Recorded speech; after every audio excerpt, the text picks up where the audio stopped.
Welcome to The Explainer. Today, we're jumping into one of the Bible's most detailed and, let's be honest, sometimes intimidating books, Leviticus. We're going to be focusing on a really key section, chapters 7 through 12, where we see the rules of worship get spelled out, the first priests get their jobs, and this whole idea of holiness starts to spill over into every corner of daily life.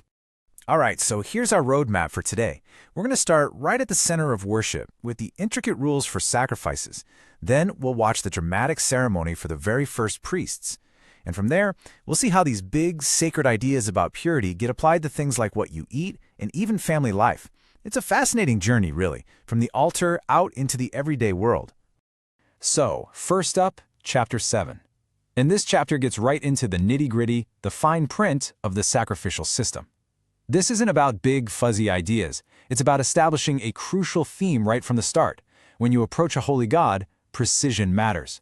You have to take it seriously, and you have to do things exactly the way He commands.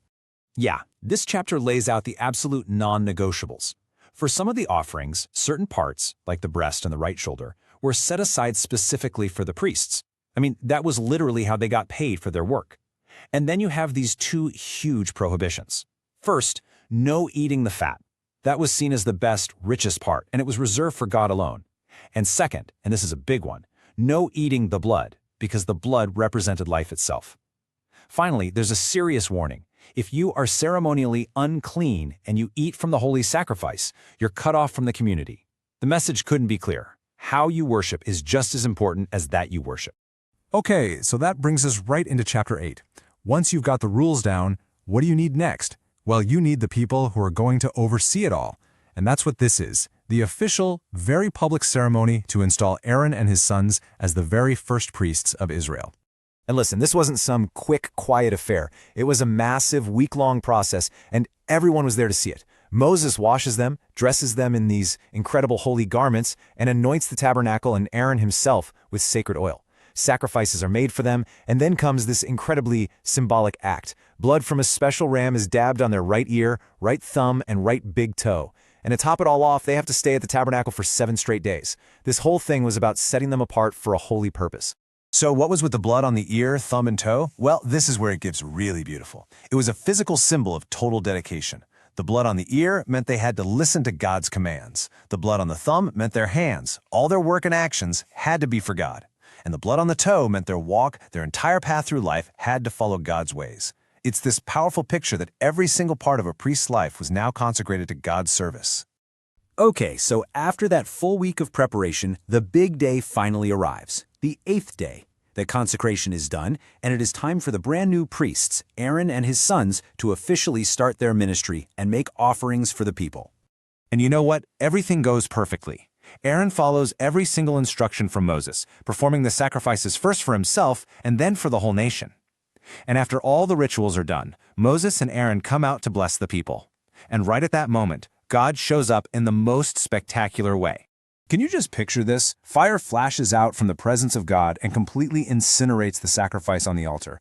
This is it. This is the ultimate stamp of approval, a sign of total divine acceptance. And the people's reaction? It's immediate. They shout for joy, and they fall on their faces in worship. It's just this incredible moment of triumph and connection with God. But right on the heels of this incredible spiritual high comes a shocking, tragic low.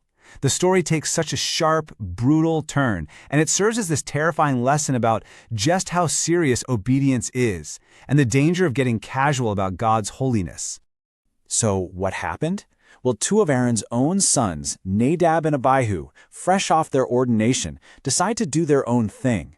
They take their fire pans and offer what the Bible calls strange fire, something God had not commanded. We don't know exactly what made it strange, but that's not the point. The point is it was unauthorized, and the consequence is swift and final. That same fire from God that just showed acceptance now brings judgment, and it consumes Nadab and Abihu right there on the spot. As his brother Aaron stands there in stunned silence, having just watched 2 of his sons die, Moses delivers the divine explanation.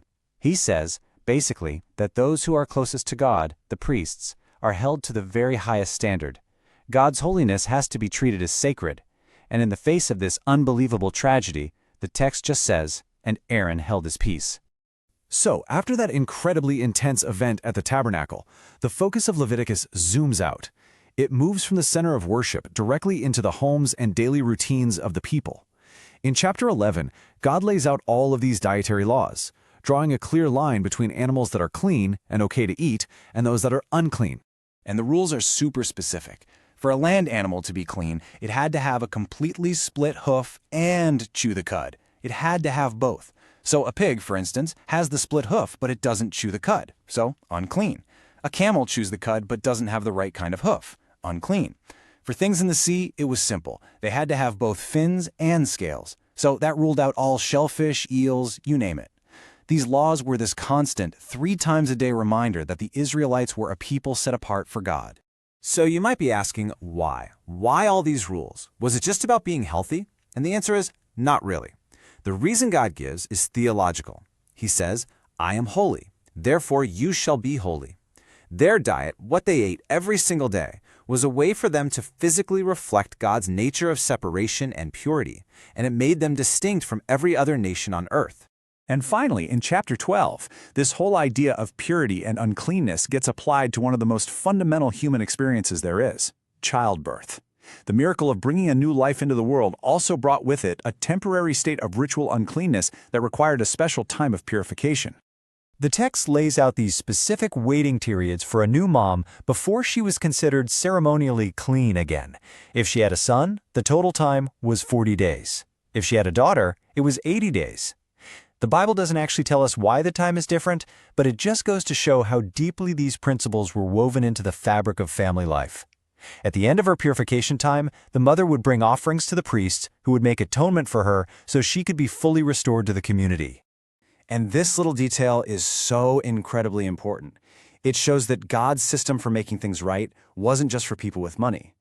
If a new mother couldn't afford a whole lamb, she could bring a couple of birds instead. It made sure that atonement and restoration were accessible to absolutely everyone.